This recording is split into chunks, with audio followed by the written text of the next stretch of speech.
What is going on, everyone? My name is Northy. Today we have got the round 16 review, a round that I was quite involved in. I enjoyed a lot of.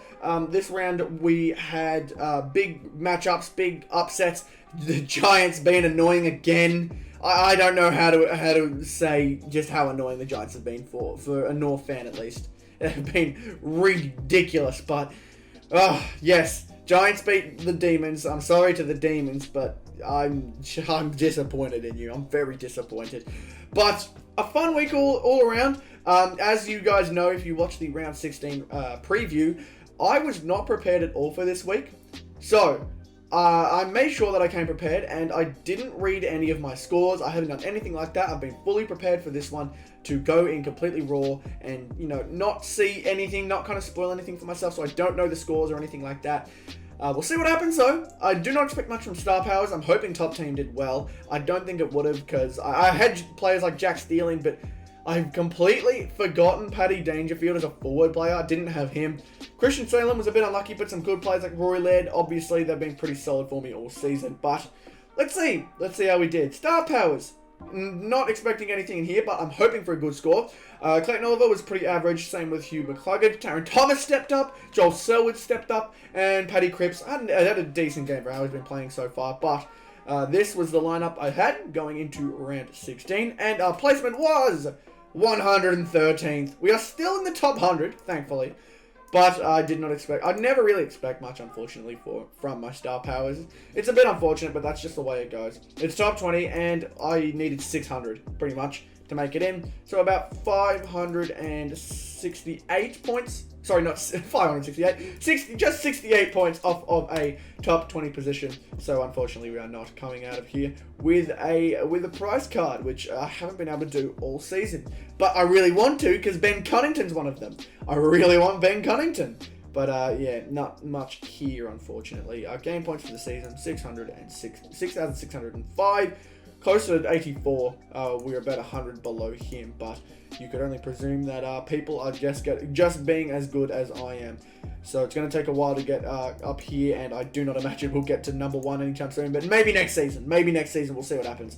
But yeah, just some ridiculous scores as of late. But as always, let's hope that things get better as we go along the game modes. But yeah, Star Powers, nothing from there. Top Team, let's see what we get from Top Team. Any prize cards, hopefully? I'm guessing not, considering I haven't gotten a notification. Usually it gives you a notification saying, you want a prize card, if you do manage to make it into the top 10 of either. It is top 10 for Top Team. So, unfortunately, there is no leniency. They barely give you any. So, we're looking at our top 4. Max Gawn didn't do too great. Bontempelli did well. Tuke Miller did well. And Rory Laird did well. Max Gawn let us down. I'm not sure how Brodie Grundy did. I haven't actually checked to see how good Brodie Grundy was. But Max Gawn, he had a pretty below average game. Not to say he had a bad game, but a below average game, I would say he had. Let's hope, though, that we had a decent score at least. 27! Oh, man! That was a lot better than I expected. Oh, we were so close. We were 8 points away from a top 10 spot. Oh, why did you tell me that? Oh, my God. 388? Are you kidding me?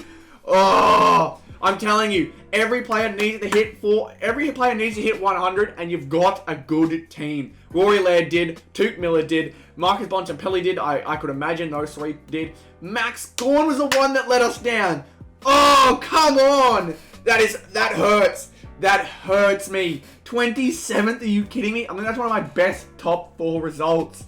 135 now on the season, which I guess is the silver lining, but...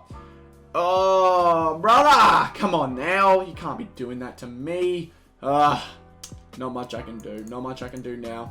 Oh, if I switch now for Brodie Grundy, I can guarantee you that Brodie Grundy did better. How did Max Gawn go? So he had 86. It wasn't terrible, but there's 17 hit-outs, few disposals, lots of marks. That may have helped them, That may have helped them. But Max Gawn put him up. You know what? Even Brodie Grundy wouldn't have done it for me. I would have missed out by even less. Oh, this week was bound to be just an annoying and teasing week. Just like last week. Oh, 2 close weeks in a row. You've got to be kidding me. I'm going to chuck Brodie Grundy in now. just to make sure, you know, we're ahead of the schedule. But they're hit out to do it for the Rucks. They're hit out to do it. Sean Darcy, though, was all over it. 20 disposals, 40 hit outs, a lot of marks. He was all over 110. That's great for Sean Darcy. Oh, even Goldstein did well. Goldstein, come on, man. This weekend has made me very upset. Very, very upset so far. This was our top 18 going in, though. We did have Brody Grundy in, so a better ruckman. Tom Mitchell had a good game. All of our midfielders played pretty decent games. McRae, he did get his 30, but pretty average other than that. Tom Mitchell did well, over 100 fantasy points, so that was decent, but only 88 for Teamcoach, which is not what I've been expecting so far. But you can see here, 3 of our 5 midfielders were in the top 4. We go down though, McRae only had 80 and Mitchell had 88. So our midfield could have been better, but still pretty good. Still pretty good. I'm not mad with the midfield. But we got to see the score now. Who's let us down? Toby Green kicked 3 goals, but had like barely any disposals, did nothing. Oh, please don't be close. 35. Oh man. This week this has been our best overall week in a really, really long time, but still no prize cards. 35. Wow, that hurts. We don't get number 10 for some reason, but 11 had 15,032, so about 39 points. 39 points missing, and we would have gotten a prize card, or at least been closer to a prize card. These small forwards need to go. They have to. I'm gonna say Toby Green's gone. I'm kind of gonna have to. I need to go with more consistent players. Shea Bolton, he's been all right. Carl Langford was pretty quiet as well for what he's been doing so far. But these players here who get little disposals, very little, like 69 points on average is just not good enough. It's just not. But I'm definitely putting Dangerfield in. I have to make that change. Has to happen. And then probably going to switch up Shea Bolton as well, purely because of the fact that Shea Bolton, he can have big games, but he's not consistent enough. But the problem is, who do I switch him up with? I kind of want to switch him up with like a Jake Stringer or Jordan DeGoey type player, because they've been all over it as of late, but I don't know. I do not know. You've got to find someone who's a much more on-ball kind of player. But I'm worried the minute I pick him, the player I switch out with goes off for like 30 disposals and a couple of goals. And the player I pick has a really low week. I'm just going to go with it. I'm going to go with it. Jordan DeGoey. Jordan DeGoey. He's been alright as of late, and I'm really hoping that continues to stay the same. He's been on form. There's really not much worse we can do, though. I just gotta hope that I don't get let down as soon as I need these players to step up. I'm assuming my backline was pretty good. If we go to last round, Laird was second best behind Salem, so it's not terrible. Mills did well too. Chris did alright. Lukosius did alright. Whitfield alright as well. Dyson Heppel maybe just the one who could have been a little bit better. But he's usually pretty consistent. It's players like Tom Stewart who have games where he'll grab a ton of marks, or 13 marks. He's a huge intercept mark player. Someone who you always look to pick off things. So I may end up switching him back in. Probably switch out Dyson Heppel. Maybe, maybe not. I don't know. Backline is really tough to make changes for. Really, really tough. If anyone here is most likely to have like a drop-off, it's Lukosius out of anyone. But Heppel's usually consistent. I don't know. Season average of 52. We go to Heppel. He's 38. Like, you understand. Do you guys understand why it's so tough to make these decisions? It's so difficult. But Elmac came back in. He had a decent game. But yeah, again, just not anyone I'm really too stressed about. Oh, the decision. I will not make any decisions on my backline just yet, but I know I have to put in Dangerfield. Have to now. He's off injury, and I've completely just forgotten about him. I really have, and it's been kind of disappointing. But Lance Franklin had a pretty decent game. Kicked 3 goals, few disposals, few marks.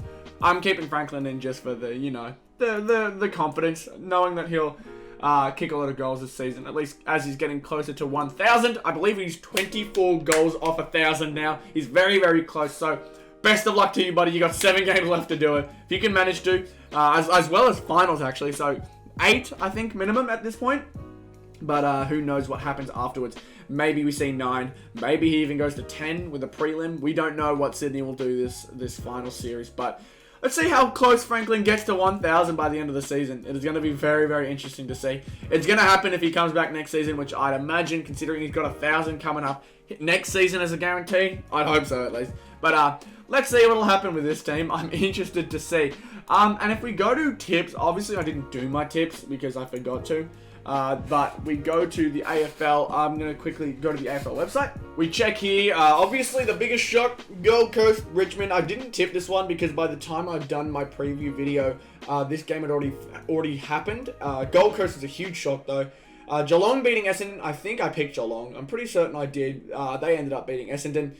I was so disappointed seeing this. So disappointed. The Giants beat Melbourne. Thanks so much, GWS. Then we got Brisbane beating Adelaide. I think I predicted that one. I went back on my word and picked Carlton, and I was right. I got it right. A good pick there. In Silks 400, we had Port Adelaide tipping over Hawthorn, getting that one right. I think I said Sydney. I said this was a... I can't believe I said it in hindsight. I said this was going to be a underdog or an upset. One at the time. Sydney was above West Coast on the ladder. They were sliding, West Coast. And Sydney were at 6th, while West Coast was at 7th. But not only that, Sydney went out and pumped them by 92. Unreal. I think I picked Collingwood here over St Kilda. So seeing St Kilda over Collingwood. I don't know off the top of my head whether I actually did pick Collingwood over Saints. But I'm going to say I did just for the sake of being fair. And Saints ended up topping Collingwood. So that one was wrong on me, and it was pretty obvious. I went to this one. It was a lot of fun. It was actually quite entertaining. 108 to 79. Pretty decent result for North Melbourne, if I do say. I would definitely not be disappointed as a North Melbourne fan. Seeing that result against the top side as the bottom side, only a 29-point loss, is pretty alright. So I'm happy with that for sure. But that was the review of round 16. Disappointing in some aspects and very good in others. But look, round 17, there's still rounds left to go. We got time to make changes, but let's hope that a prize card is on the way for the rest of the season. There has to be one more. There has to be. We've been so close all season. So close. And we've got 2 game modes now, I believe we're in the top 100 for. We've got top 100 for top 18 and star powers. It's not this one, but let's see whether we can do it for top 4. If we can do it for top 4, I'll be very, very happy. But I'm definitely going to make a change up here. Probably in the midfield. Tuchman's been good, but you know who I want to pick? Jack Steele. Jack Steele has played unreal as of late. The tackles have been on point. I'm going to put him in. I'm going to do it. Let's see how that one goes. Hopefully something big from this squad next week. I'm praying for it. So let's see what happens. But I will catch you all in the next preview for round 17. Hopefully you guys enjoyed this video. Be sure to like, comment, and subscribe. And I'll see you all in the next video. Goodbye.